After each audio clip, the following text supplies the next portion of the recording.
और दूसरा चित्र गुरु नानक देव जी को खाना खिलाते हुए हैं। गुरु रविदास जी को खाना खिलाते हैं नानक देव जी हैं। ये उस वक्त की है जब गुरु नानक देव जी के बारे में पहले बताऊंगा। गुरु नानक देव जी सिखों के पहले गुरु हैं। सिख धर्म जो चला है वो गुरु नानक देव जी से चला है। गुरु नानक देव जी गुरु रविदास जी को अपना शिष्य मानते थे। और ये चित्र उस वक्त का है जब गुरु रविदास जी वहाँ पहुँचे थे। कौन सा गांव था सरदार जी? वो ननकाना साहब। ये ननकाना साहब का फोटो लिया हुआ है, पंजाब में है। अब पाकिस्तान में चला गया है। तो ये ननकाना साहब में गुरु नानक देव जी कुल 14 साल के थे और गुरु रविदास जी की उम्र जो थी 55 साल थी उस वक्त। 50 साल 40 साल बड़े थे। तो उनके पिताजी व्यापार करते थे, दुकान करते थे छोटी सी। गुरु नानक देव जी के पिताजी, तो उन्होंने कुछ पैसे दिए। नानक देव जी ने कहा कि भाई ये कुछ सौदा ले आओ। ये दुकान में सौदा ख़त्म हो गया है। सौदे से मतलब था दाल, चावल, मिर्चे, मसाला जो छोटी दुकान में हो चलता है। तो ये 15 रुपया लेकर के और ये पहुँचे। इनको पता चला कि गुरु रविदास जी आए हुए हैं। गुरु रविदास जी का बड़ा नाम था। उन्हें पता लगा यार ये तो बड़े महान संत है भाई। और ये तो 15 साल के थे, बच्चे थे। गुरु नानक देव जी को कोई पदवी नहीं मिली थी उस वक्त। बाद में तो वो भी महान संत हुए, सिखों के पहले गुरु हुए।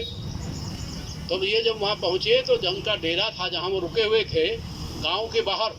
वो शहर में नहीं रुकते थे। गुरु रविदास जी की एक खास परंपरा थी कि जब वो किसी गांव में जाते थे तो गांव के बाहर जंगल में, किसी बाग में, किसी उसमें रुकते थे। तो ये बाग में ये रुके हुए थे। तो ये नानक देव जी और उनके 2 साथी वो लेकर के खाना बनवा करके, और वो उनकी मंडली जो थी उस मंडली में कौन कौन था सुन लो। गुरु नानक देव, गुरु रविदास, कबीर दास जी, नामदेव जी, संत सैन, ये थे। ये संत जी जो फोटो लगा है ये इसमें आप देख रहे होंगे सब। और वो खाना की वो रखी हुई है सामने और हाथ में रोटी लिए हुए नानक देव जी पकड़ी सी बांधे हुए हैं। 2 लड़के वो खड़े हुए हैं। तो ये खाना खिलाया उन्होंने और वो चले गए। वो पैसे सब उन्होंने खाने में ख़त्म कर दिए। तब ये दुकान अपने घर पहुँचे तो उन्होंने गुरु रविदास जी ने उनके कान में कोई मंत्र दिया। कान में उनके गुरु नानक देव जी को एक मंत्र दिया और उस मंत्र को देख करके वो पुलकित हो गए, खुश हो गए। जब वो घर पे पहुँचे तो उनके पिताजी जो दुकान करते थे वो इंतज़ार कर रहे थे कि सामान लेके आएगा भाई लड़का। तो जब ये खाली हाथ पहुँचे तो उनके पिताजी ने कहा कि भाई तुम तो खाली हाथ आए हो, सामान कहाँ है? अजी मैं वो सौदा कुछ नहीं लाया, मैं तो सच्चा सौदा कर लिया। जो सौदे के लिए आपने पैसे दिए थे वो नहीं लाया हूँ मैं एक संत से, एक महान संत से अब सच्चा सौदा कर लिया जो देश को, दुनिया को रास्ता दिखाएगा। तो उसके नाम से सच्चा सौदा पड़ा हुआ है। ये सच्चा सौदा नाम सिख भी मानते हैं इनको। और ये यहाँ चित्र भी मैंने लगा दिया है। तो ये सच्चा सौदा की स्टोरी ये है। तो गुरु रविदास जी को तो कोई महान संत नहीं, वो बहुत बड़े संत थे। एक बात और बताऊं, एक बार ये हुआ कि रानी झाली, जानते होंगे ना, तोमर साहब तो जानते हैं कि मैं जब अपने चैम्बर में बैठता हूँ, मैं पेशे से वकील भी हूँ, तो जब मैं बैठता हूँ तो मैं ये प्रवचन देता सुनाता रहता हूँ, प्रचार करता रहता हूँ। एक बार बनारस में रानी झाली जो थी, चित्तौड़ की रानी, वो बनारस में पहुंची, बड़ी दुखी थी, बड़ी आत्मा दुखी थी उनसे। तो उन्होंने ब्राह्मणों से पूछा कि भाई ये बताइए यहाँ सबसे बड़ा संत कौन है?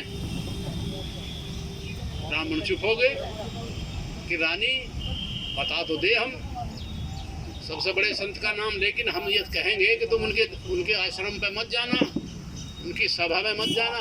उनको क्यों? रानी चक्कर में पड़ गई। एक तरफ तो बड़ा संत भी बता रहे हैं और मुझे मना भी कर रहे हैं, क्या बात है? तो उन्होंने पूछा एक संत से कि महाराज बात क्या है, क्या छिपा रहे हो आप हमसे? आप उन्हें बड़ा संत भी बता रहे हो और उसको कह भी रहे हो कि उनके पास मत जाना। कि रानी वो चमार जाति के हैं, वो शूद्र हैं, इसलिए हम मना कर रहे हैं। संत तो सबसे बड़े हैं वो बनारस में, उनसे बड़ा कोई नहीं है, लेकिन हम तुम्हें राय देंगे कि तुम वहाँ मत पहुँचो। रानी ने कहा, रानी भी जिद्दी थी बहुत, उसने कहा मैं चित्तौड़ से यहाँ आई हूँ एक संत की तलाश में, और संत भी मिल गए, और फिर भी मैं वहाँ ना जाऊँ तो मेरी मूर्खता होगी। वो पहुँच गए, गुरु रविदास की का प्रवचन चल रहा था, वहाँ पहुँच गए तो रानी को इज्जत सम्मान बिठाया गया और रानी उनकी शिष्या हो गई। कई दिन तक वो वहाँ रही गुरु रविदास जी के आश्रम में। जब वो बनारस वहाँ वापस पहुँची चित्तौड़, तो वहाँ के ब्राह्मणों ने उड़ा दिया, अरे तो धर्म नष्ट हो गया रानी का, ये तो एक चमार से की शिष्या बन गई है, उसके आश्रम में रही, ये तो अब इसका धर्म नष्ट हो गया।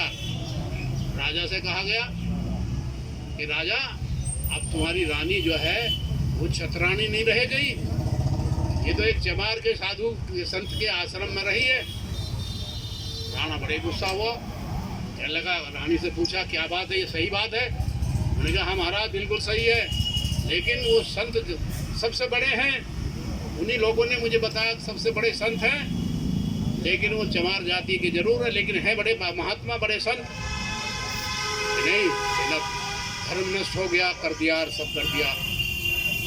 राणा कुंभा को रानी ने समझाया कि महाराज आप उन्हें बुला के तो देखो, उनसे बात करके तो देखो वो कैसे है। तो राणा कुंभा ने घुड़सवार भेजे गए, रेल मोटर तो थे नहीं, हवाई जहाज तो उस दिनों थे नहीं, घुड़सवार पे बैठाल कर गए। गुरु रविदास जी को बुलाया गया चित्तौड़ के किले में रखा गया, और राणा ने कुंभा ने कहा कि भाई सब ब्राह्मणों को खाना देंगे वहाँ सबको। ब्राह्मणों ने कहा महाराज हम इस दलित के साथ में कैसे खाना खा सकते हैं, ये तो शूद्र है, इसके साथ खाना हम नहीं खाएंगे, हम तो बहिष्कार करते हैं। ये बात गुरु रविदास को पता चली।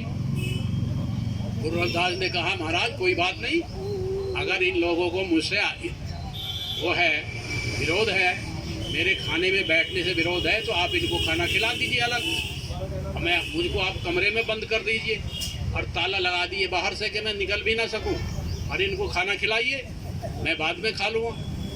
यही हुआ। राणा ने कमरे में, किले के कमरे में गुरु रविदास को बंद कर दिया, ताला लगा दिया, चाबी रख ली, और वो ब्राह्मणों को बहुत रोज दिया। तो कहते हैं कि हर ब्राह्मण के पास बराबर में गुरु रविदास बैठे हुए दिखाई दिए। जब खाना खा के उठे, कहने लगे साले तोरा धर्म नष्ट हो गया, तो तेरा भी धर्म नष्ट हो गया, तेरे बराबर में भी रविदास बैठे थे। वो कह लगा तेरे भी बराबर में रविदास थे बैठे थे। ये बात राजा तक पहुंची। राजा ने कहा तुमने महाराज उसको निकाल दिया, तुम तो कहते थे कमरे में बंद कर दिया, वो तो कमरे में बंद नहीं, वो तो हमारे बराबर में बैठे हुए खाने खा रहे थे और हमारा धर्म नष्ट कर दिया, हम तुम्हें श्राप दे देंगे। राजा ने कहा महाराज आप लोग जाकर देख लीजिए, ताला खोल करके वो वहीं बैठे हुए। ताला खोला गया, गुरु रविदास जी वहीं समाधि लगाए हुए वहीं कमरे में बैठे हुए मिले। कहने का मतलब ये है अपनी तपस्या, अपने गुणों से, अपनी ईश्वरीय शक्ति से उनको वो शक्ति महसूस थी, उनको शक्ति कायम थी कि वो कहीं भी कोई भी चमत्कार दिखा देते थे, कुछ भी कर सकते थे। उनको ये चमत्कार, उसके अलावा वो चमत्कार किसी संत को नहीं मिला। आज तक कोई ऐसा संत नहीं हुआ जिसने अपनी चमत्कारिक बुद्धि से, अपने कार्यों से ऐसी सिद्धि प्राप्त करी हो, जो वो चाहा वो करा हो। वो कपाल भांति जो करते थे, जो आजकल बाबा रामदेव भी कराते हैं कपाल भांति, वो कपाल भांति क्या था वो कराते थे, वो कपाल में अपने सिर को ले जाते थे, दिमाग को, और वो खत्म हो जाते थे, खत्म हो जाते, उनका जो है जीवन खत्म हो जाता था, और फिर वो वापस आ जाते थे, फिर जीवित हो जाते थे। तो ऐसी शक्ति गुरु रविदास के पास थी जो आज तक किसी संत में नहीं मिली। तो भाइयों, कहने को तो बहुत सी बातें हैं। आप आए हैं, आपने अपना कीमती टाइम हमें दिया, हमारी बातों को सुना, गुरु रविदास पे श्रद्धा रखी, गुरु रविदास के बारे में सुना, बहुत से वक्ता भी आए। तो हम ये कोशिश करेंगे, हमसे हमारा ये प्रयास होगा कि अब की बार, पता नहीं हम जिंदा रहे न रहें, अब की बार जब आप इस स्थान पर आए, गुरु रविदास की 681वीं जो वो आए जन्म दिवस, तो ज़्यादा से ज़्यादा आया, ये मैदान पूरा भरा हुआ होना चाहिए। अंत में आपको सब लोगों का बड़ा सत्कार। जय गुरु रविदास जी। बहुत सुंदर